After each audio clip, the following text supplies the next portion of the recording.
I'm really extremely honored that my guest today is bringing her amazing energy to the show with me.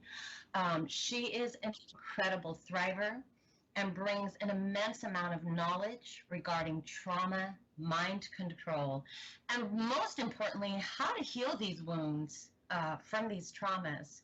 Cathy O'Brien is the author of Access Denied, which is a book recounting her abuse while being held inside of a government program, as well as her escape and ultimate healing journey with the support and guidance of Mark Phillips. You can order all of Cathy's books at her website, which is trance, dash formation.com.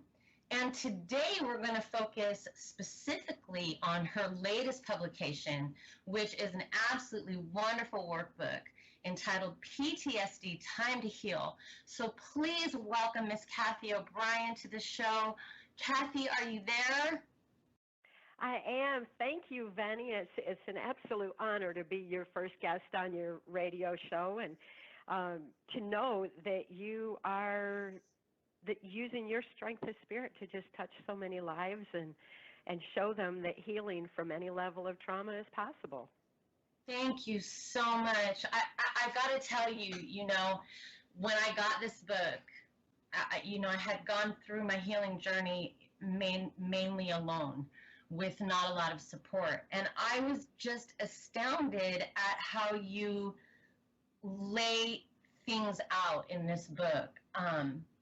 Like, one of the things that I wanted to start on, if you didn't mind, and I went through this morning and like put sticky notes, and hopefully I'll be able to teach them, but you really talk about social trauma, like creating national dissociation. So I was hoping you could start with maybe explaining to the listeners like how that happens to them in such subtle ways. Well, our brains respond to trauma all the same way, regardless of the intensity of it or what specifically that trauma has been. And information on how our brains respond to trauma has been suppressed from society. It's been a means of suppressing information that we have a right to know and a need to know, because it's a truth that empowers us to think free.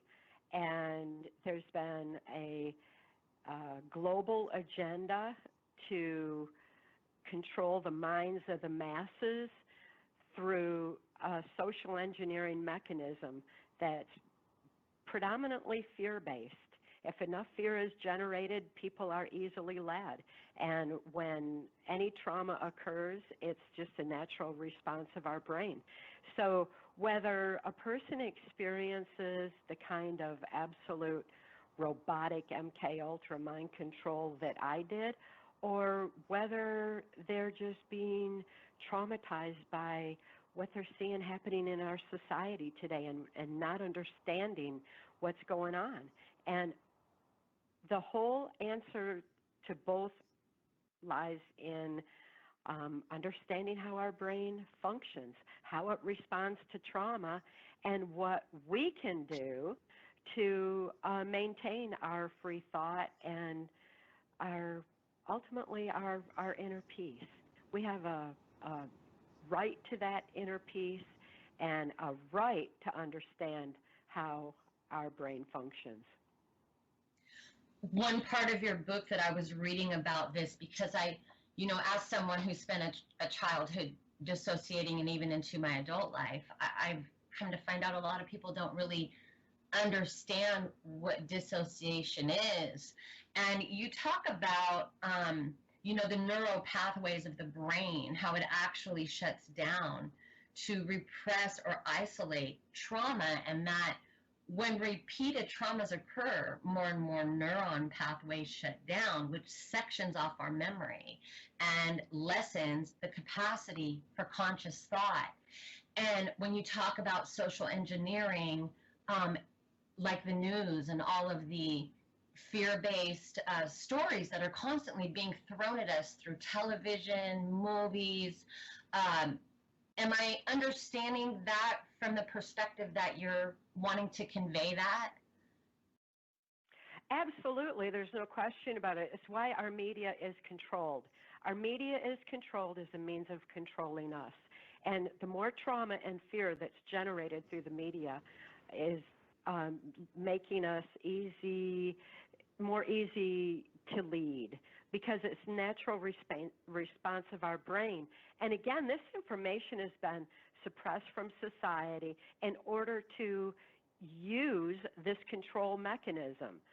Secret knowledge equals power, and our best defense against any form of mind control, whether it's social engineering or robotic or military or the result of childhood abuse, any form of it,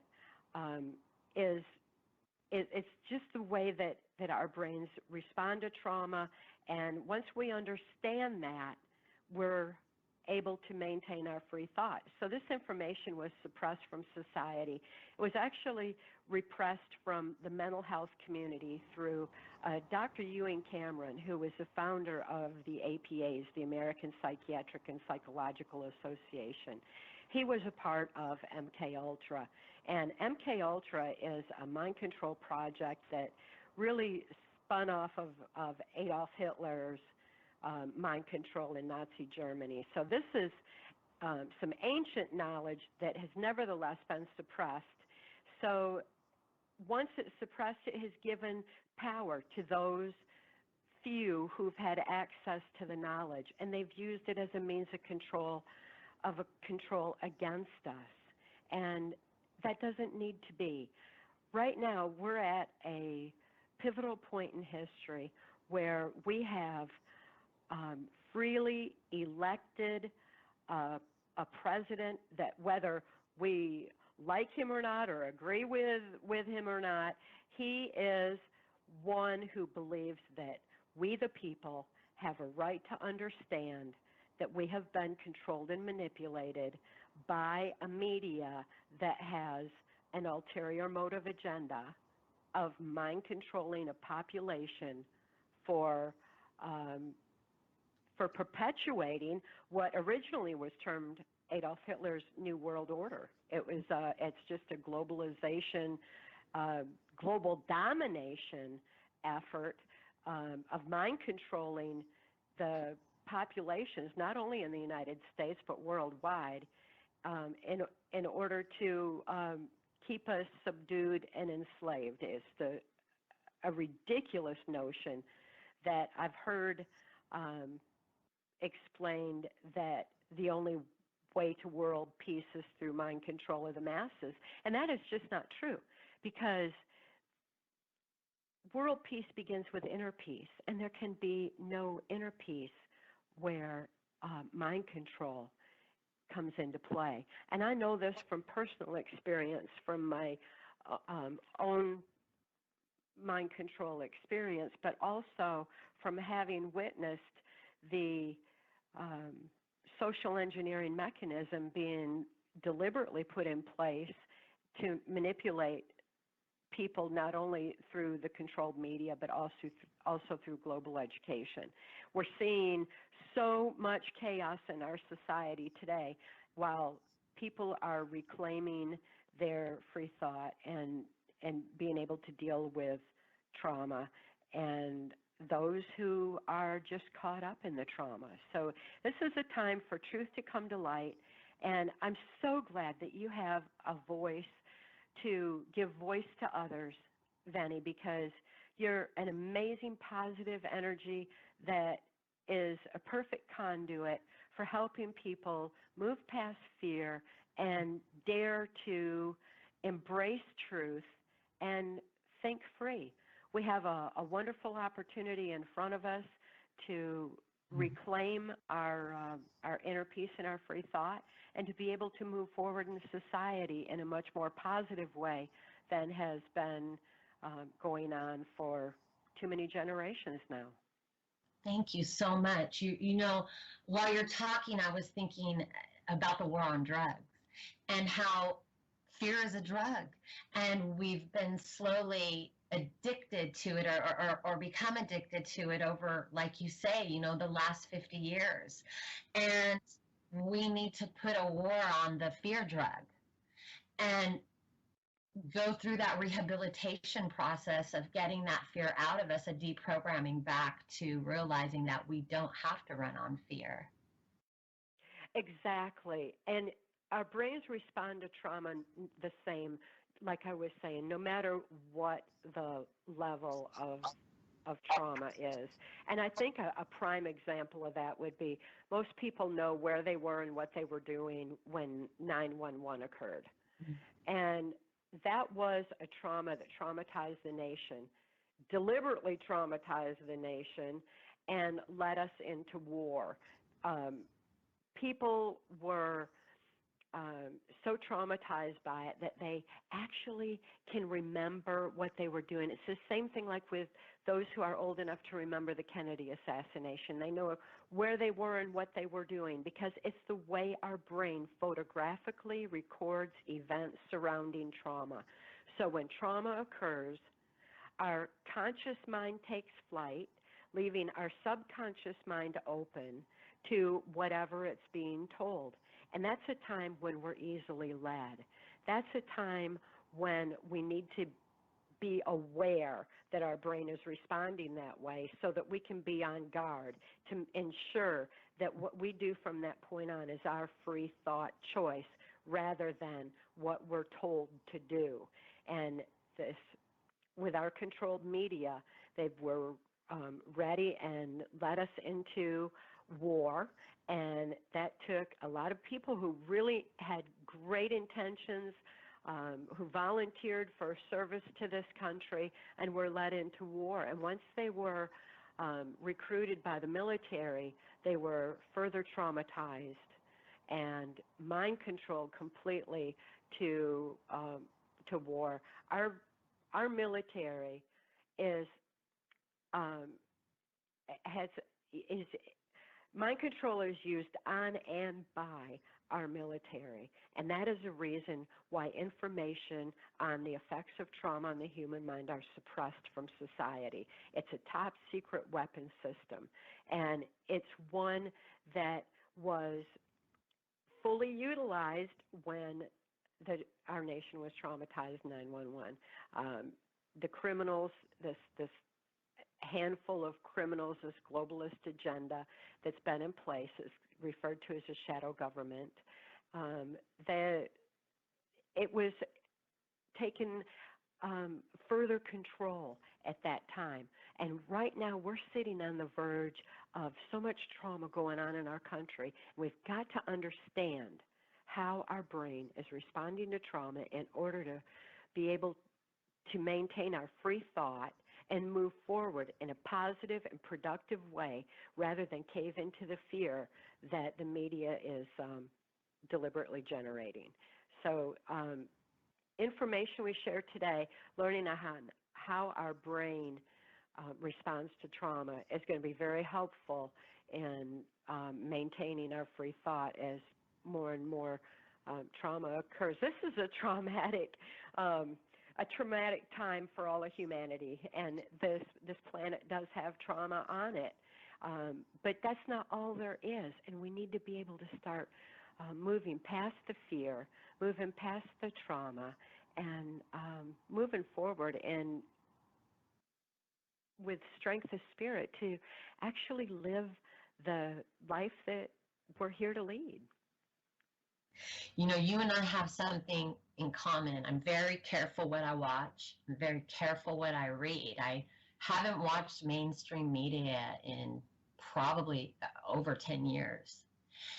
Would you agree that that's a major step that people could take on a personal level, is first really separating themselves from, that mainstream media, watching that and utilizing that to be their truth? Absolutely, no question about it. And also learning to discern truth. People need to know their own truth in order to discern. So anyone who's been traumatized and has repressed memory and is not in full connection with with who they are true to soul is more apt to be misled and not be able to discern truth. So as we're shutting off our TVs and moving away from mainstream media, maybe turning to the internet and looking for truth, we need to know our own truth first in order to discern all the information that's out there. Once we know our own truth, we can find it elsewhere, and the truth is actually a very beautiful thing. We find out that there's very little to fear, and there are so many good people on this planet doing the most beautiful things to help each other. It's not all violent and people hurting each other, but yet that's what we hear if we listen to mainstream media, and it's also what we can find on the internet if that's what we're gravitating to. So we need to all take a step back and find our own truth. And within that truth is where we find the ability not only to discern truth, but to move forward in a positive and productive way and reclaim our birthright to live the life, the kind of life that we're meant to live. People everywhere, all over the world, want the same thing. They want peace, they want love, and they want the freedom to be able to stand for the things that they believe in. That is our birthright, not only in this country, but worldwide. I have traveled internationally, and everywhere I go, that's what people want. It's just innate human nature, and we have a right to live that innate human nature without this imposed, violent attitude that has been coming through mainstream media and a global agenda for too long. So you really suggest, talking in a really specific way for someone who's, say, beginning this journey where they've realized, okay, I do live in fear. So my first step is going to be, I'm going to disconnect my cable television, not give that company money anymore. And I'm going to maybe, step away into some silence for a while. It seems like what you really suggest to, for a moment, shut everything down, to hear yourself. Absolutely. Getting out in nature is essential for healing from any level of trauma. It's a place to reconnect and to find that inner peace. I recommend that in PTSD Time to Heal. And I think understanding how our brain works is probably is crucial to knowing why getting out in nature is so helpful and why reconnecting with ourselves in silence is so helpful. When I was, my whole life has been filled with abuse. I was born into a multi-generational incest-based family, and my parents had been sexually abused, and they were sexually abusing me. It's known that that kind of abuse is passed on from generation to generation. Hitler-Himmler research was based on that fact of multi-generational abuse and how it conditions the next generation's brain for perpetuating that abuse. What has happened in all that is it raises suggestibility, because even though I didn't know what my parents were doing to me was wrong. I mean, I couldn't make that judgment. I was just an infant, and it's something that had been generations conditioned into my genetic makeup anyway, yet my brain still knew it was wrong. And when my father was sexually abusing, my brain actually shut down the neuron pathways around the memory of that event so that the rest of my mind could function normally. And that became a repressed memory, actually physically shut down and sectioned off in the brain so that my brain would function normally. This natural response of the brain is what the Hitler-Himmler research had found. It's like, oh, well, if that's going to be compartmentalized off, then that is a compartment that is not going to be consciously brought to mind. It's something that is so subconsciously repressed that the conscious mind doesn't really notice it. At the same time, when my father would come in and sexually abuse me again throughout my whole childhood or any time in my life, the part of my brain that has sectioned off memory of that trauma would open back up. It would trigger open to deal with the abuse again and again and again as needed. It's just the way our brain works. It's what our brain does to try to protect us from what is an intrusion on our normal, what should be our birthright to a peaceful and fulfilling free thought choice in life. Because of this compartmentalization of memory, I had become targeted for what a criminal faction of our government, the one that was perpetuating the mind control abuses on a global scale to usher in what Adolf Hitler and George Bush in later years termed the New World Order. The criminal faction of our government was targeting children like myself who had been abused. And my father's abuse of me, his sexual abuse of me, had extended into child pornography.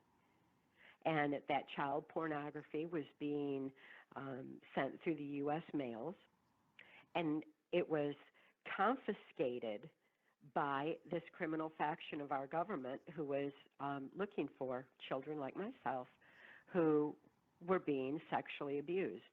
They knew that this compartmentalization of memory was creating, as more and more of those compartments develop, like you so eloquently stated a moment ago, as more and more are created from traumatic abuse, the conscious mind loses less and less control over it, and the subconscious mind becomes more open to being easily led.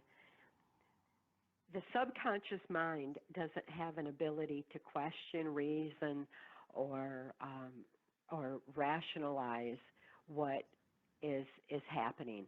So it's easily led, and it's easily led through what is termed neuro-linguistic programming, or the language of the subconscious, NLP. NLP is used by the controlled media to affect the subconscious mind. And if someone has been traumatized like I had been, it makes a person more easily led by it.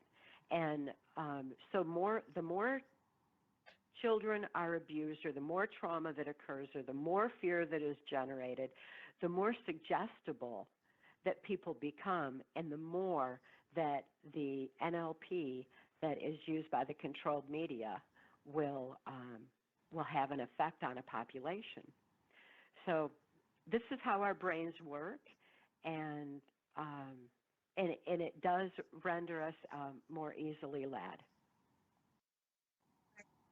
Cathy O'Brien, thanks for choosing. Well, I am speaking with Miss Cathy O'Brien about her incredible workbook, PTSD Time to Heal.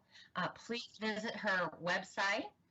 It is trans-formation.com. She has wonderfully insightful blogs. You can browse all of her publications and fall into her beautiful soul. Cathy, sorry to kind of cut you off with that break there. We were discussing neurological linguistic programming, which I really wanted to get into a little bit. You know, I read an interesting article about sexual abuse of children and the connection of that act to the breaking of the nerve bundles of the spinal cord, which connect to the brain and ultimately into our pineal gland, where our consciousness thoughts sit. So it was a very science-based article, and it discussed NLP, and I worked a little bit in the transportation industry, and we were actually taught that in marketing. So NLP seems to really just be even a part of our everyday language in a lot of ways. Absolutely, it is. And my father had a sixth grade education and earned his living as a worm digger. And yet, when he was approached and given immunity from prosecution for sexually abusing me, he was he had agreed to sell me into MK Ultra mind control. And when he did, he was flown to Boston, Massachusetts, where he was taught NLP. He needed to understand the language of the subconscious. And even with my father's limited education and intelligence level, he was able to fully grasp what he needed to do to use the language of the subconscious to control my actions, because our subconscious drives our conscious thought, and so it's the underlying energy of our thoughts. And he was able to affect that. Our subconscious mind is very literal, and it definitely takes information in on a level that actually can affect the brain, exactly like you were talking about there with the scientific aspects, how it affects the brain stem. And it's a powerful form of advertising, and it's just really part of our everyday life, that once we learn to hear it rather than the fears and what we're consciously being led by, we can hear beyond it into how our subconscious is being manipulated, then we can uproot it. And it's so much easier to be able to counter NLP once you're consciously aware of how it works. And I feel real fortunate in my life's experience that I was able to gain so much insight into mind-brain function and to actually heal from 30 years of very structured abuse and NLP mind control programming. And I was able to heal from that. And really everybody can heal from any level of trauma. It doesn't matter what it is or how far out of reach it is. It's all within us to heal. We have so many amazing abilities. Our brains are absolutely phenomenal, not only in how they compartmentalize trauma and photographically record events surrounding it, but also how our brain can respond to a lack of conscious thought by heightening our other senses. We become more intuitive, and we have an ability for 44 times visual acuity, as though we have eyes in the back of our head. We get this amazing peripheral vision. When our military is programmed, that is tapped into so that they can point and shoot and hit the target every time. They can bypass their conscious thought of having compassion for who they're shooting at or whatever. Our military is programmed to bypass that conscious thought so that the subconscious is the one that's driving and using that 44 times visual acuity and those heightened senses to be able to shoot with pinpoint accuracy. Our brains have so many amazing abilities that as we learn how our brains respond to trauma, we can also learn about the phenomenal aspects that we can tap into once we understand that those abilities are available to us. We don't have to endure trauma to develop that 44 times visual acuity. We just need to understand that it is available to us. We don't have to endure trauma to gain insight into NLP. We can learn it consciously and come at it from that direction. We don't have to endure trauma to develop heightened intuitions, and we can just understand that our brains are capable of that. When we understand the amazing aspects of our brain that have been suppressed from us, when we gain that insight and that knowledge, and this is all detailed in PTSD Time to Heal, then we have the capacity to take control of that. The abilities that I developed as a result of trauma are abilities that I now have conscious control over and use to live my life fully and peaceably today. Just because we endured trauma in our life doesn't mean we need to carry it around like a burden forever. We can overcome anything and move forward in a more enhanced and positive way than ever before. You know, as a trauma survivor myself, I mean, for those who don't know, I grew up in a cult, and it was very abusive, and I was subjected to a lot of government-based programming, and NLP was also used on us, as well as sexual abuse, physical abuse. Your book helped me in so many ways. I was really dealing with a trigger memory, and I remember emailing you about this trigger memory where I was a little girl sitting on like a hard metal floor with this Raggedy Ann doll. And literally my whole life, post-Cole, every time I've seen a visual of a Raggedy Ann doll, I would get heart flutters. My chest felt heavy. I would feel nauseated. I would get these physical reactions and not be able to connect it to why. And I remember that you said to me, create art, put that trigger around you. And so I was scared, but I did it. And as soon as I finished that process of creating this piece of art, I hung it on my wall and I kept looking at it, and it was beautiful. And now I see these pictures and I feel nothing. It was that process of cleansing, of creating this art.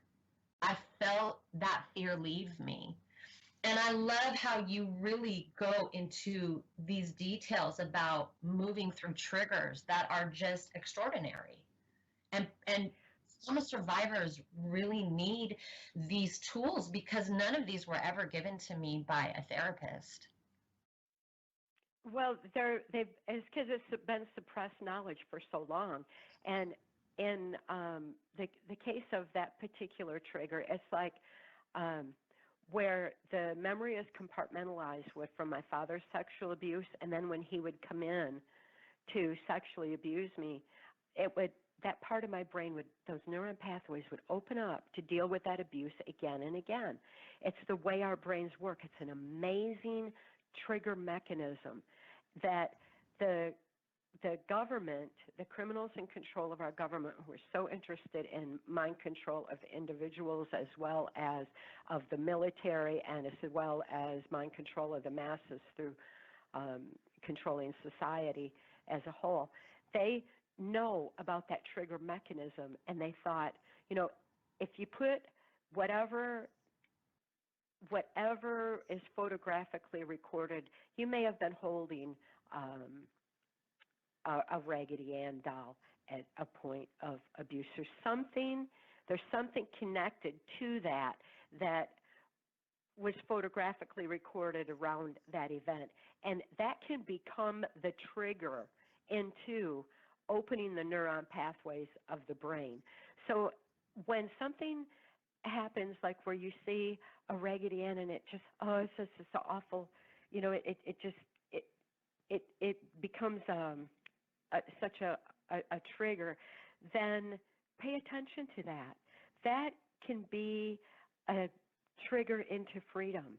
And the way it happens is through with the way our brain responded to it by shutting down those neuron pathways. We can open those neuron pathways again. And open that section so that our brain can function normally again and not be compartmentalized off. And that trigger is a key in. And the way to deal with that trigger, if, like in your case, it being a Raggedy Ann doll, if you pick up a pen or whatever tool you used for your art, and you start moving that pen, it uses the logic part of the brain, whether it's drawing for art or whether it's writing out memory or it's making note of that trigger. That shifts that compartmentalized memory that is where the neuron pathways have shut down around it, and it shifts it over to logic. And once it's shifted over to logic, it can be dealt with on a conscious level. And once it's consciously dealt with, there's no need to compartmentalize it anymore. It's like it sets that repressed memory free. It is no longer stuck in a dark corner of our brain. It is merged back into the whole so that we can move forward in life with that memory put into its normal place. It's kind of like defragging the brain. It's like defragmenting your computer, where you take information that's been put in the wrong place and it realigns it back where it belongs again. And writing out memory is like defragging your brain. It will shift it over where it becomes normalized memory. And in your case, you used your beautifully brilliant art, which is just absolutely amazing all in itself. But you were still moving a pen or a paintbrush or whatever medium you used. You were using that, and that shifted that repressed memory over to logic where it could be dealt with. It lets you consciously own that trigger, and it lets you own that part of your brain and reclaim that part of your brain again, so that you can function normally. It's a giant healing mechanism that is detailed in PTSD Time to Heal, and I am so glad that you found that to be beneficial to you in your own healing process, because you are absolutely amazing in how much our healing process is paralleled anyway, and that you have the strength of spirit to face your past and move forward in the most positive, productive way that helps others. I mean, I have so much that I hope I can get through. And, when we talk, it's like time flies. That experience was really astronomical for me, because I realized how powerful just this thought of fear was, because I noticed that what happens for a lot of trauma survivors that I speak with is when they begin to get those physical symptoms, the rapid heartbeat, the sweating, the nausea, the dissociation, the feeling they're going to pass out, which is what happens when people get triggered. I was doing this as well, where I would just shut down because I didn't want to deal with the physical byproduct of it. But going through that process with you, with that Raggedy Ann, let me know that if I can push past that, which I did, I never had to feel it again. And that was like, whoa, eureka, now I have this, triggers aren't so scary anymore.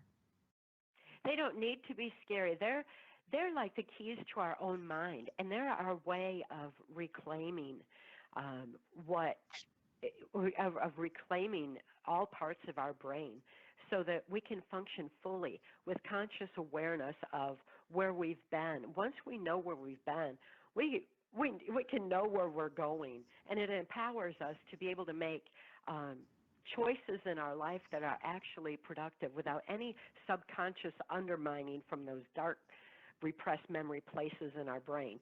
We can free ourselves of that kind of undermining. We can free ourselves of memory flashes that can intrude on our present. It can free us of night terrors. It can free us of all the other aspects that trauma has created in our brain. We can reclaim all that. We have a right to know and a need to know how easy it is for us to reclaim it by writing it out, simply consciously acknowledging it. And so always keep a notebook. Anybody who's been through trauma should have a notebook with them. Or even if it's just today's events that are traumatizing and causing them to shut down mentally, and then pick up a pen, write it out. And when you're writing out what it is that is so traumatic and what it is that's bothering you, you're suddenly shifting it over to logic, taking it out of the emotional, shifting it to logic, consciously dealing with it. And while you're at it, while you're consciously dealing with it, always remember to voice no negatives without a solution. Always provide a solution. If what you're looking at in society is disturbing you, think of a solution. When you start thinking in terms of solution, you're moving past the fear and you're moving into a productive, positive way to affect what it is that's bothering you. And it's a healing mechanism that is absolutely crucial. When the neuron pathways of the brain shut down and it's compartmentalizing memory of events, as more and more trauma occurs and more compartments are developed, the ability to connect events becomes less and less. It's difficult when you have a repressed memory and you're not thinking of what just happened. You have no continuity moving into where you are now. And with that comes an inability to have a concept of time. Dissociation is where the conscious mind is like shutting down. The subconscious is wide open to being easily led, and there's no awareness of time. And that's why when people have dissociative repressed memory, it's like having missing time. It's conscious awareness and time are closely related, so much so that one of the first things that I did on my healing process was to wear a watch, and I monitored time because that equated a concept of time equates to a concept of awareness, and it will keep you consciously present. So if someone has been horribly traumatized and has compartmentalized memory and is very dissociative, it's really good to stay consciously present by monitoring time and staying present in the now and not allowing the past to undermine. I had no concept of time in my mind control existence. As my father sold me into MK Ultra, I ended up being used on a White House Pentagon level. I had no concept of time. I didn't know how old I was. I didn't know who I was, and I didn't know what year it was. I had no idea on any of that. Age was totally irrelevant. My father's when he sold me into MK Ultra and was flown to Boston, Massachusetts, he was trained in NLP by through Cardinal Law, who was head of the Catholic child abuse scandal and was brought down. He was the Boston connection into that. So when that scandal broke, it went to the very tip of the iceberg where that horror of the cult of the Catholic Church was using mind control of the masses and was also participating with the U.S. government on bringing mind control of the masses into our education system, into the controlled media, and they had the Catholics had long since learned about the effects of trauma on the human mind through the Spanish Inquisition and all. I mean, and the Crusades, way on back there, they knew how torture affected people and how trauma affected people, and they learned about mind control early on. So the Catholic Church knew all about it. Many other churches have spun it off. You mentioned that you had been abused by a cult, and a cult or a cult, they're using the same methodism for controlling a mind. Yes, absolutely. I've noticed that as I talk to so many survivors of religious abuse, being put on compounds, and then even, cult abuse in just regular homes. And when you strip away all of the theology, the systematic abuse is the same: the compliance, the control, the not being able to think for yourself, the being told what to believe, who to vote for. I mean, down to everything, even to what the kids are told to wear. This is just something that has become common in everyday homes and infiltrated into our society on an everyday living activity level. It has. It's permeated our society on so many levels, and it's not just in cult churches and and it's not just in our Common Core school system. It's in many aspects of society, and once we learn how our brains work, we can learn how to think. We can learn better how to consciously drive our own brains. And knowing how to think is key. We've only been told what to think, and we need to know how to think. PTSD Time to Heal details how to reclaim control over your own brain, how to understand it, and how to think free again, how to be the driver of your thoughts, and how to choose your own thoughts. It's a pleasure after being mind controlled and being traumatized my whole life. It is an absolute pleasure to be able to, understand my own brain and choose my own thoughts.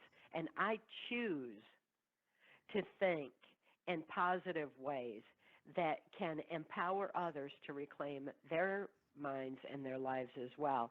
I choose to look beyond the fear that's being generated by the media into the reality of what humanity is doing to help each other. There's people helping people everywhere. Even our vets, our veterans are helping each other. There's people who are reaching out to each other.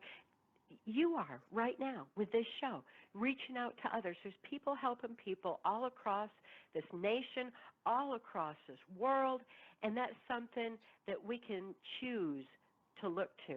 And again, once we understand how our brains work, once we know our own truth and can learn to discern truth, we can choose our thoughts. We can choose what we want to put into our minds. We can choose what we want to educate ourselves with on the internet.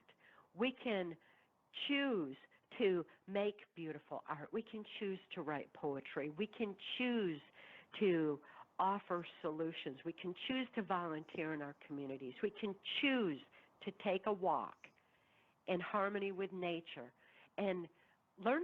Coaches. You can find out about me at my website, which is Vennie, VENNIE, KO. I am speaking today with Miss Cathy O'Brien, who has an incredible workbook entitled PTSD Time to Heal. I cannot sing the praises of this book enough. It has helped me as a cult trauma survivor in some incredible ways. I really urge you to visit her website, which is trance, TRANCE dash formation.com. She has an amazing blog that she regularly writes at. You can browse all of her books. And I really urge you, if you're a trauma survivor, looking for really simplified ways. This is how this book, Cathy, helped me, is that you put everything into, and you don't talk in big language in it. You put it in a way that I can understand it, that I can say, I get this. And I have to tell you, one of my favorite quotes of yours is that the government does not want marijuana legal because it is conducive to mind control. And I agree with that. I'm a cannabis user and find that when I'm writing or creating art, it definitely puts me into a very peaceful and open space. And you talk about that a little bit in this book. My life's experience was that it was so controlled. After my father sold me into MK Ultra, I was programmed on military and NASA installations. And eventually it was used on a White House, Pentagon level. And it gave me a lot of exposure into government operations and their determination to control the population through mind control of the masses. And one of the ways that they were real interested in controlling was the use of marijuana or medical cannabis. And it was especially forbidden in the military. The kind of criminal covert operations that I was used in during the Reagan-Bush administration, this is documented testimony that is available for any of your listeners to look into further.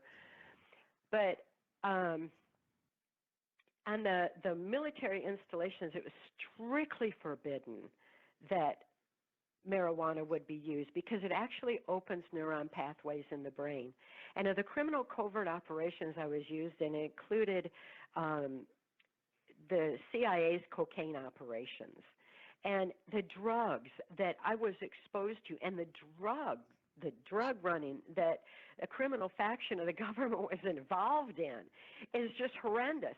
So it's absurd that they are so focused on containing any information and on the use of marijuana. And it's because the way it can open neuron pathways of the brain. No one can be maintained under mind control who is smoking marijuana or using medical cannabis in any form. Since it opens the neuron pathways up, it stops the ability of compartmentalization to happen in the brain. And because of that, the government has come out very strong against it, but the people, the voice of the people is obviously winning, and more states are legalizing it. And in PTSD Time to Heal, I mentioned that it is very helpful in being able to open the neuron pathways of the brain and remember those things that are repressed in the brain. And you can make a note of what you remember at a time like that. Always have that notebook with you, because when memory flashes happen and the past intrudes on the present, make a note, and it's like the brain's alarm system. It'll shut it down so you can go back about your business, whatever you need to do, and then write it out fully later when you're relaxed. With medical cannabis, the way that it works is it can actually open those neuron pathways and give you a flash of what is repressed. And when that leaks through, when that memory starts leaking through, make a note of it and remind yourself what it is that is in that compartment, so that later you can use that as your trigger to go in and write it out fully when your mind is clear, maybe the next day. So I recommend using the medical cannabis medically in that regard, because you don't really want to just go writing out memory in full detail when you've been using medical cannabis, because it can affect some of some of the memory, because so many neuron pathways in the brain are open at that time. It's also really, really beneficial for reclaiming free thought and learning to expand your thinking beyond what you think you know. When I was healing from all those years of robotic MK Ultra mind control, I had to learn to think again. And I had only been following orders for so many years. I didn't have much ability to make any decisions or think for myself, and I had to start exercising that. And medical cannabis was really, really helpful for that, because of the mind expansion properties that it has, where, like the proverbial, oh man, where you're thinking something really profound. It's because the mind actually expands because of the neuron pathways opening up. That allows for learning to think beyond the limitations of whatever you've been told to think. It helps you learn how to think again. So it's got some extreme benefits there. It also has benefits in that it helps with digestion and eating. And many people who've been traumatized and been through horrific abuse and trauma have digestive issues, and it helps calm that. So there are physical aspects of it that are beneficial too. I'm very, very strong advocate for legalization of medical marijuana nationwide, just because of the extreme benefits that it has in so many ways. It could help all of our PTSD military veterans. They're suiciding at such an alarming rate. And if we just had legalization of medical cannabis, that would help in itself for them to be able to move forward in their life past the trauma, to heal from the traumatic events they experienced in war, to be able to not respond with such horror of what happened, and just be more calm, to be able to move forward in a peaceful way. I'm just definitely for the legalization nationwide, and I wish that information would spread fast through our VAs and help our military vets. I'm glad you brought that up, Venny, because it is such an important part. And I know there's states where it's not legal yet, and there's a lot of misunderstanding that's been perpetuated for a long time about it.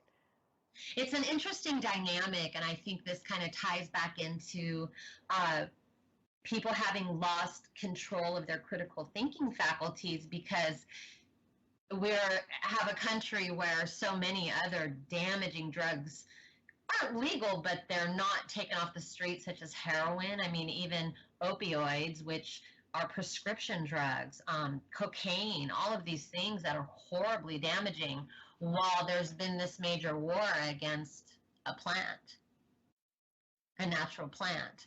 So I think when we see things like that, if we're able to critically think, we can see there's something terribly wrong there, that something's being held from us. I mean, I think that's an indication, you know what I mean, that plant specifically has been so strictly held from us as a people. Right. When you look at the pharmaceutical companies and you follow the money and see who's in control, you're going to find the same handful of criminals that have been perpetuating mind control of the masses. You're going to find that they're involved in running these pharmaceutical companies that are putting these horrible drugs on our streets. And yet, suppressing this God-given herb we have here of cannabis. And I think that's probably because cannabis could put the pharmaceutical companies pretty much out of business because it has so many medical benefits. Mm-hmm, mm-hmm. I really love the part in PTSD Time to Heal where you talk about breaking routine. And there was one section I was reading today, talking about the military zoning out into video games and getting them to, which is numbing, essentially numbing the brain, getting them into nature. You do talk about keeping that notebook with you, skipping church, breaking a routine, doing something different than what your regular routine is as another way to open up your mind. It's very helpful to break your routine and start doing something different, because that's already exercising the brain out of its routine rut, and it's important to get out in nature. In my case, my whole life was so systematically structured for MK Ultra mind control programming. My brain was systematically structured, and all my programming was so strong. And when working on the White House Pentagon level under absolute robotic mind control, I was very fortunate that a government intelligence insider who worked in mind sciences, Mark Phillips, saw how I was being used and abused. And it was an outrage to him to see so much criminal activity going on in our government that something like medical cannabis would be suppressed, the information on mind-brain function would be suppressed. And it was frustrating to him to see the criminal activity proliferating on such a high level of government where pedophilia was being sanctioned. My father wasn't the only one who was given immunity from prosecution. That just became a norm through our so-called justice system because of the criminals that were hell-bent on this global domination through mind control of the masses. That aggravated Mark Phillips and many other people in intelligence, many other people inside of government were outraged by it. And yet it has taken an enormous effort from within to finally be able to start restoring some of the freedoms that we should have. Mark Phillips, a man of amazing integrity and intelligence, is the one who rescued me out of my mind-controlled existence and handed me the keys to my own mind. He knew all the information on mind control, and rather than using that information to control a mind, he used it to free one. And he handed me those keys. He told me to write out my memory, and I began doing that. The methods that he taught me for healing are detailed in PTSD Time to Heal. That is... they're perfect. I mean, I use this book so much. I love that you have all through it these blank pages for notes, because it's like right when I need to write notes, I have it right at that chapter. You said something about Mark that I thought was really beautiful, and I was on this show called Bo and Drew. It's a DPR Presents, but they talk about relationships. And you had mentioned that he wouldn't move forward in a romantic relationship with you until he knew you were healed. And we were talking about relationships like that a conscious person, like Mark was, a conscious man, sees that there's healing that needs to be had and supports that, and doesn't take advantage of someone who is in a space of needing to be healed. And I just thought that was a really, like you said, ethics. That is a prime example of someone who has really deep ethics about them. Definitely. His integrity is is absolutely amazing, and his intelligence was sufficient enough to be able to safely navigate us all these years. Our testimony for both houses of the U.S. Congressional Permanent Select Committees on Intelligence Oversight was censored for so-called reasons of national security. And when that happened, we released the information en masse. It wasn't that we intended to become U.S. government whistleblowers. It's just what it took to survive, to get this information out to the people so that they could realize that our minds are being manipulated, so that we can reclaim our free thought and reclaim our country again. And in that process, when Mark rescued me, I had been used on in a sexual manner, because working like CIA drug ops involved being prostituted to certain leaders and everything else. Human trafficking has been going on for a long time. The prostitution of children, that I was born into that in the late 50s, early 60s, for heaven's sakes. It was already going on. It is so entrenched in our society. And when Mark Phillips saw that, he was so outraged that this has been allowed to go on for so long. And by helping me, he's empowered me to speak out and be able to raise awareness, not only on that kind of criminal activity, but the healing mechanisms, too, that have been suppressed from society.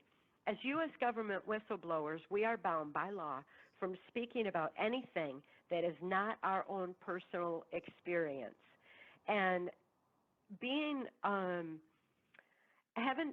having learned about these healing methods on the highest levels of intelligence, he is not, by law, allowed to just release that information. However, that is my experience to have healed. And because it's my experience, I can release that information.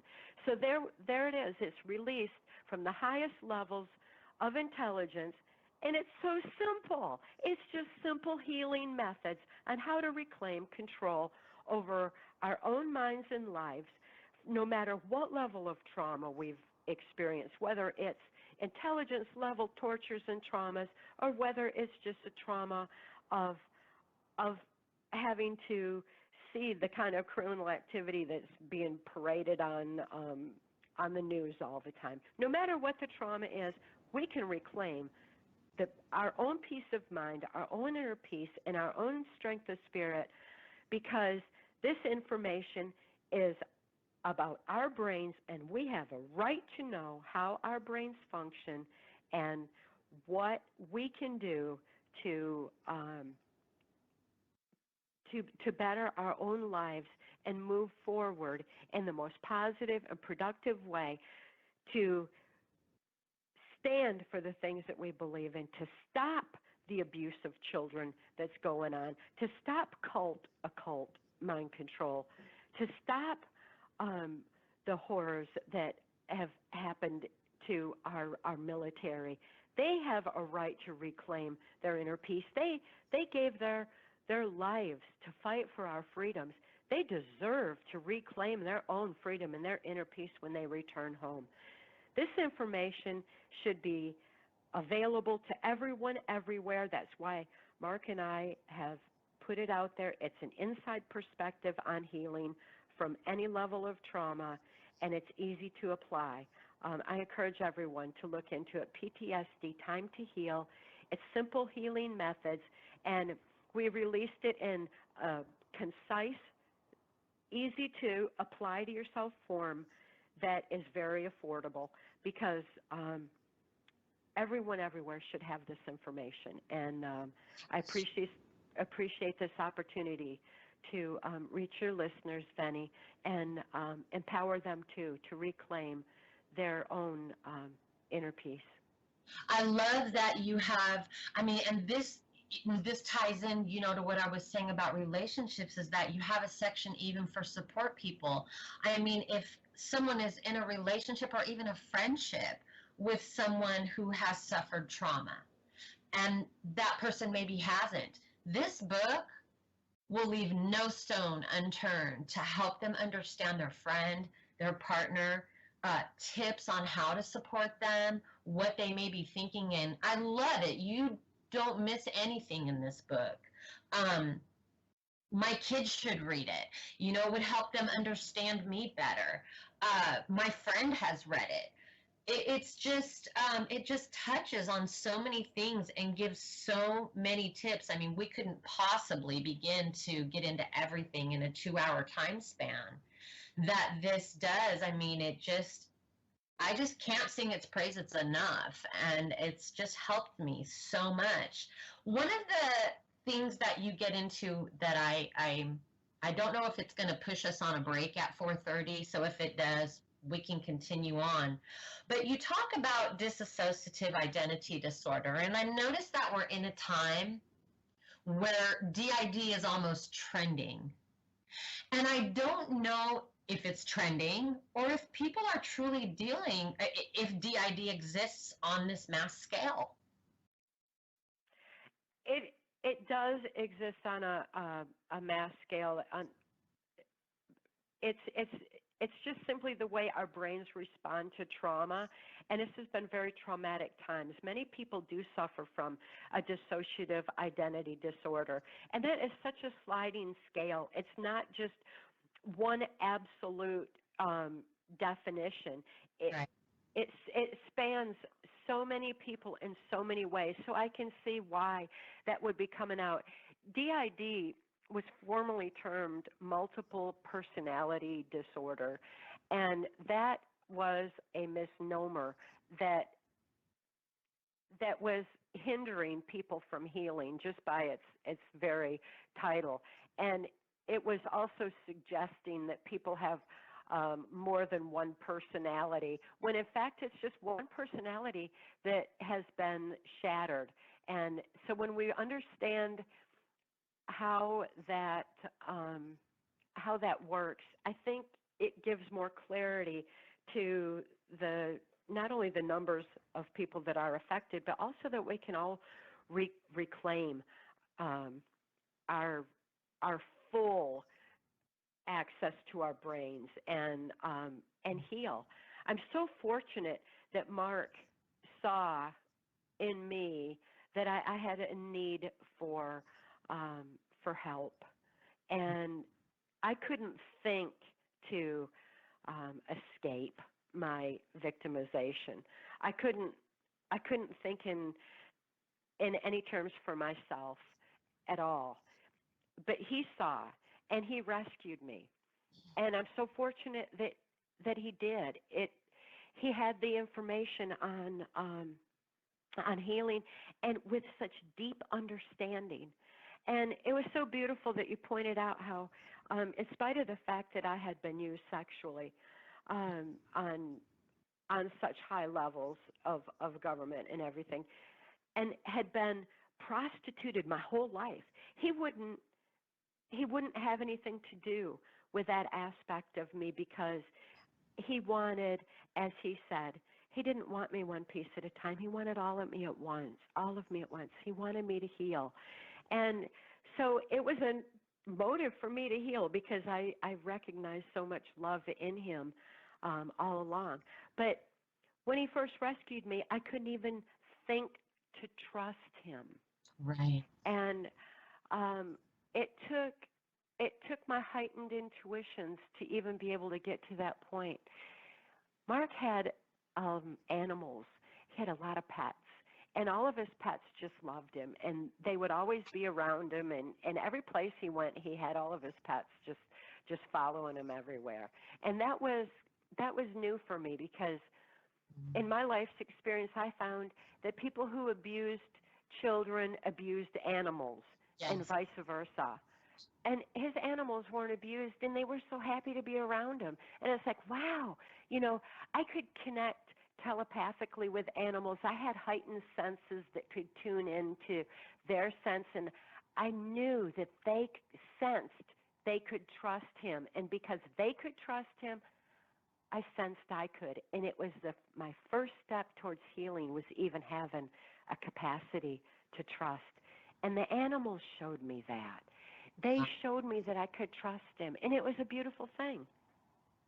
That is beautiful. And wouldn't that be beautiful if every relationship, again, going back to PTSD, Time to Heal, everyone should read this, because this is the cusp of healing ourselves and relationships. So if I meet someone, I mean, obviously still, staying within your boundaries of self-love, but being able to look at someone from the wound in which they stand and knowing that, okay, that person's been hurt or something has happened in their life to put them in this position, and seeing it from a place of love. It does make a big difference, because when a person, Mark waited for me to heal so that I knew exactly who I am and I was complete in myself. And it was at that point that we felt that we could fall in love. I had to know who I am first. And I didn't know. I had no idea. It's like people would say, well, you have to love yourself. And Right. I couldn't do that like with daily affirmations or anything, but I could look and find who I am on the most base core level of energy. And the energy that I am is love. And once I knew who I am, I could live the love that I am. And I do. And I live the love I am every day. And I cherish every moment that I am free to live the love I am, true to soul. But it was once I know who I am fully that I could then live love and give love. And that was when we were able to fall in love and have a relationship. A relationship that's not just 50-50, but it's 100-100. Each one of us 100% in ourselves. And that makes a powerful relationship. That's a perfect way to pray. Love it. We will be back the last 30 minutes of time. My name is Vinnie Kocius. I'll be on every Sunday from 3 to 5. Who did, and it will help you understand them better. Cathy's website is trance,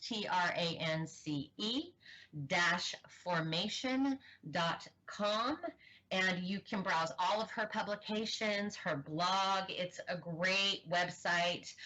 You can find out more about me at VennieKocius.com. That's VennieKocius.com.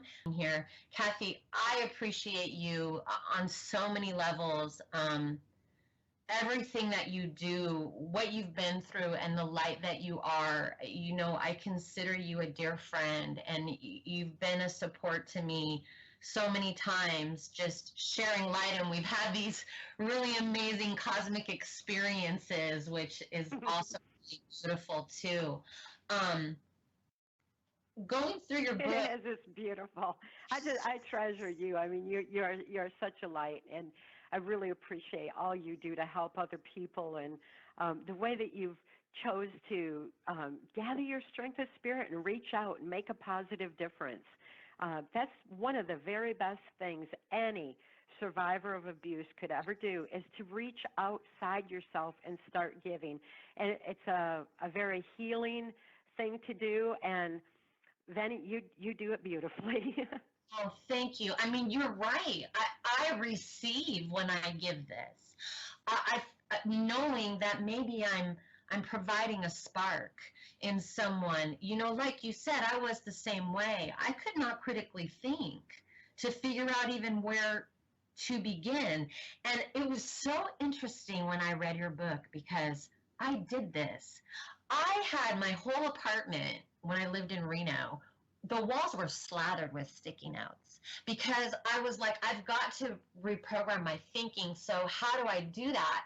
I even had them on my steering wheel in my car. Little things like, you are beautiful, you are whole, you are intelligent, you are wise, you are strong. I mean, the affirmations were everywhere I looked. I literally used that system to reprogram my brain, and it's so simple. It works very well, and it helps you to choose your thoughts and to make your own choices. I think the biggest one for me was when Mark taught me to voice no negatives without a solution. I put that note up everywhere so that I would see it and consciously read it. And then after it had been up there for a while, I didn't really consciously read it anymore, but I subconsciously did. So it's starting to, span all levels of my brain, reminding me to not complain about what happened to me, but to think in terms of a solution. If you have to voice no negatives without a solution, nobody can just sit around complaining about anything that's going on in the world today. You have to kind of reach outside yourself and see what you can do to make a positive difference, and start reaching out and helping others. There's a lot of people hurting out there, and I appreciate you pointing that out, and that PTSD Time to Heal helps empower others to recognize those who've been hurt, and to reach out and what they can do to make a difference that will empower them to begin their own healing path.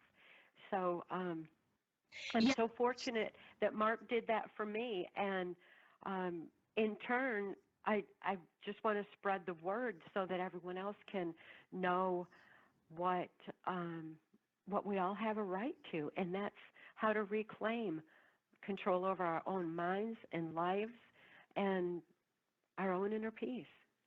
Yeah, because now I'm able to look at behaviors in people as pain. Even when those behaviors are really, maybe lashing out or ugly or manipulative or filled with hate or things like that, below all of that behavioral projection is pain. And that pain, like you mentioned earlier, is literally generational. Hundreds of years of thousands of years of generational pain passed down through our ancestries, that I do think we are in a time of recognizing that, and that's why it's all breaking open. I agree with you totally on that. It's about time. We really needed this point. And instead of judging people, to be able to understand it is so much better. We're all on our own learning path, and it doesn't make any sense to judge people while they're in their own process. Judging them at one point in their path is like locking them into it, when in fact they're learning and growing too. People everywhere are healing and learning and growing. And while we're looking at that, we don't need to snap judge. We don't need to make judgments on them. I don't understand why people tend to do that so much, or why they fear so badly differences in other people. That's silly. We can all learn from differences in others. Why do we have to judge people based on their race or their intelligence level or their gender or anything like that? Soul has no gender. It has no race. It has no social status. So why are we making snap judgments on an outer aspect of a learning path? It's limiting to ourselves, and it's limiting to them. We need to start expanding our thinking and empowering each other instead of hindering each other with judgments. Yeah, one of the gentlemen that I follow on Facebook, he's just amazingly positive, and he's an African American gentleman, and he said something that I always keep in my mind, that his people are not the people that have his skin color, but that have his soul. And you talk about that yes, that's where we have to be. I mean, to place us in a box, first of all, we're each individuals with our own DNA, chemistry. We may have come from, many different dimensions. I mean, the possibilities are infinite. And so to place ourselves within categorizations and labels is falling prey, because that is a mind control tactic. So to try and get out of that way of thinking and rise above it. For some people, it's very difficult when they're in the midst of struggle. And Yes, yes. And it's difficult to recognize truth in others, what their truth is, until you know your own truth. And again, everyone, everywhere needs to know their own truth in order to discern it. And I think that's a very important key to for all of us at this point in time. Like I said, I found myself at a core energy level, and that energy is love. Love is the most powerful force in the universe. Wow, I mean, how amazing that our core could be something so phenomenal as love, as the energy of love. That is really, really powerful.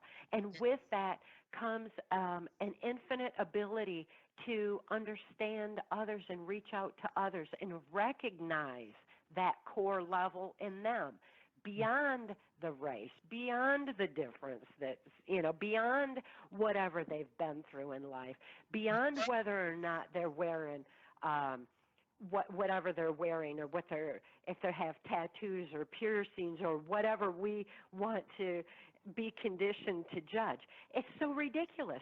Look beyond it. Look to their core level with your core level, and all of a sudden we see things in a much more beautiful and progressive way that enables us to move forward rather than immobilizes us with negative snap judgment. in fact, I mean, I think it would be really safe to say that if a person catches themselves judging, that's a sign that they're enacting their own mind control. Absolutely, it is. And whatever they need to examine what it is that's bothering them. Anytime I had any kind of a attitude like that, I would write it out. And if it wasn't memory related, I would write a poem. I wrote hundreds and hundreds and hundreds of poems in my healing process that empowered me to be able to think further. It empowered me to look at people in a different way. I had been told so many times, well, you've got to forgive your abusers. And it's like, it's just semantics, but forgiving them was like condoning the abuse. But I understood that where they are, they're on their own learning path too. And like my father, he had been abused. Understanding that he had been abused was more empowering than forgiving him for abusing me, because forgiving him, I was like condoning child abuse. If we understand what child abuse results in, what it does to the brain, what it does to generations, what it's doing to our own human evolution, then we will stop that abuse. And it's so much better than just forgiveness. It's as though forgiveness is emotional, but understanding is empowering logically for us to be able to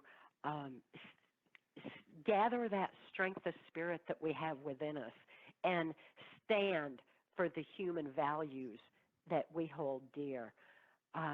It's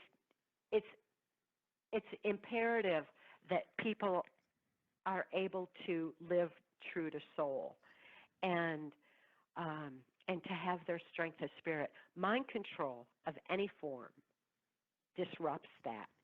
Absolute robotic mind control. I had no ability to have any free will soul expression, to stand up for anything that I believed in, to even know what those beliefs might be, to even make those choices for myself. Mind control disrupts it, whether it's a kind of robotic mind control I endured, or if it's this fear-generating media control that we've got going on that's trying to trigger the population into violent acts. and the violence creates more trauma. And so the cycle goes to where we're perpetuating a basis for mind control when in fact, hey, we need to step back from that. We need to not let fear influence us. We need to rise above and beyond what we've been told to think and learn how to think for ourselves again. And that takes finding our strength of spirit and living true to soul. And once we can embrace that, we can start moving forward in society in the most positive way of reclaiming our communities, to reclaiming our education, to reclaiming truth on all levels of our society, to reclaiming our choice on whether or not we want to use herbal medicinal cannabis or if we want to use the pharmaceuticals that are pushed on us through advertising and through so many aspects of our society. We can make our choices on what we want to put into our body. We can choose our foods to be wholesome and organic rather than coming through what our the pharmaceutical companies having an influence on our food and Monsanto deciding what, the genetic alteration of our genetically modified foods. We need to start making free choices again and reclaiming all aspects of our lives and our society so that we can reclaim our birthright to our own human evolution with spirit and soul and love and move forward towards peace, because world peace begins with inner peace. And once we reclaim that, we're taking a giant step forward to the betterment of this whole planet. We can stop the pollution again. We can, oh my gosh, we can get back out in nature and reconnect with animals again. Animals are so beautiful. They're unconditional love. They are pure. And we can reconnect with that aspect of life again, and they can teach us what's real. When we get back to those basics, we find that the world is an amazing place of the most phenomenal experiences. There's so much more to life than going to work and taking home a paycheck. There's so much more to life than what we've been conditioned for and enslaved to. There's so much more. There's so much beauty. There's so much possibility. We have so much capacity and capability within our brains to be able to heal ourselves on so many levels, not just mentally, but physically too. We have so much capacity within ourselves. I totally agree. I would say that I've done so much physical, I dealt with food addiction for a long time in my life. And I completely conquered that through self-love. It's like once you learn to love yourself, everything else seems to fall into place. Okay, so we have maybe around 5 to 7 minutes. I just want to really quickly remind everyone, please get PTSD Time to Heal. It's just an amazing book. You can get it through Amazon. You can get it through Cathy's website, which is trance-formation.com. Please support her in this work. I mean, we are on a journey for healing. And Cathy, I just want to give you the floor to say whatever you want to take us out. Thank you so much. I mean, my heart is so full right now. I just adore you. And I feel so honored that I've been able to connect with you. And thank you for launching this show with me. It means everything to me. Oh, it's such an honor to get to do it. I love the connection that you and I share, even though we haven't even met face to face. Mm-hmm. We are so connected, and you always seem to have such a depth of understanding and a kind of telepathic, intuitive connection into always knowing exactly what to say, when to say it. Your timing is absolutely amazing. And that's one of those things, one of those beautiful things that we all can discover in our relationships with each other. What you and I share is just so exemplary of that, and it's such an honor and such a joy and a celebration every day to be able to even consciously realize and recognize that. It's so empowering to know that we have that capacity within us for that kind of interconnectedness, where love is the most powerful force in the universe, and our senses are absolutely amazing. Anything that mind control can be used for, when you look at like our military special forces, for example, who are programmed to take a bullet and keep going, to not bleed, if they can be programmed for that from the outside, imagine what that can be when we use our own inner strength of spirit to drive that ability and that capacity within ourselves to be able to heal and to be able to control that much of our own body. This information should not be used as a means of control against us.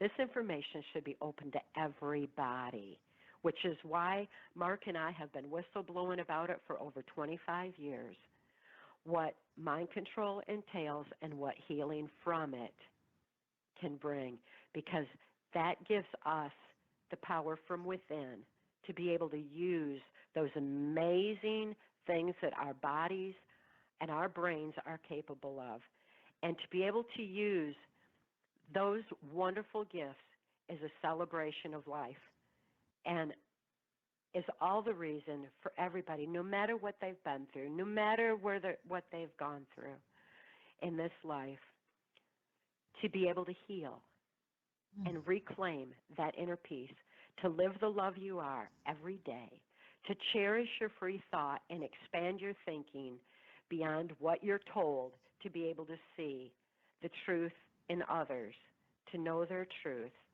and to empower them to be stronger and reach out to others. It will change the whole way that we live life, and it is a giant step towards what life is meant to be on this planet. It's a harmony with nature, and it's a harmony with love, and it's a harmony with what our life's purpose is meant to be. Let's all empower each other and love each other and be able to heal everybody from whatever life has given them, so that they can go back to the very basics of the beauty of what life is. And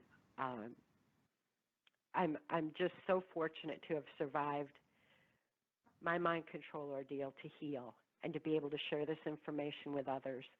And Venny, I am so grateful for being able to do this on your first show, where you're going to be empowering so many others to continue their healing path and give voice to their healing paths.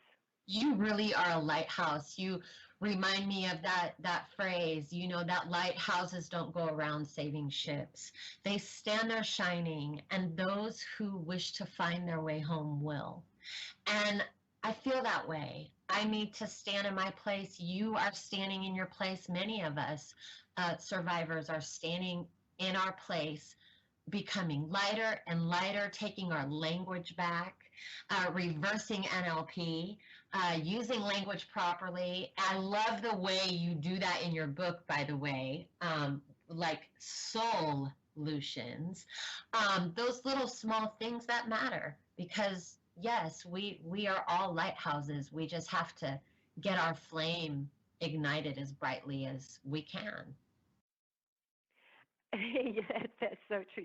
You state it so eloquently. You are so poetic, and I'm so thrilled that you have given voice to empowering others to to write poetry or express through art, or to tap into the beautiful expression that they have within them and get past the fear, get past the trauma, and get past the negative. Negativity is immobilizing, Yes. and love is empowering.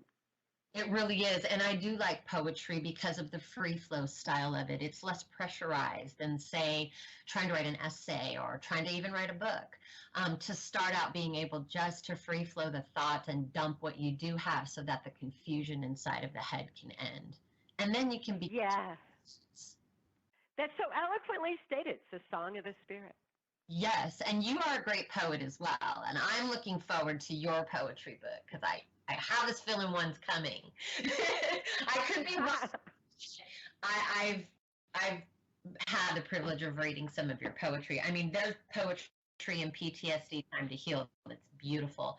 Cathy, thank you so much. I love you. I adore you. You are an amazing, amazing person, and I appreciate you coming on this show.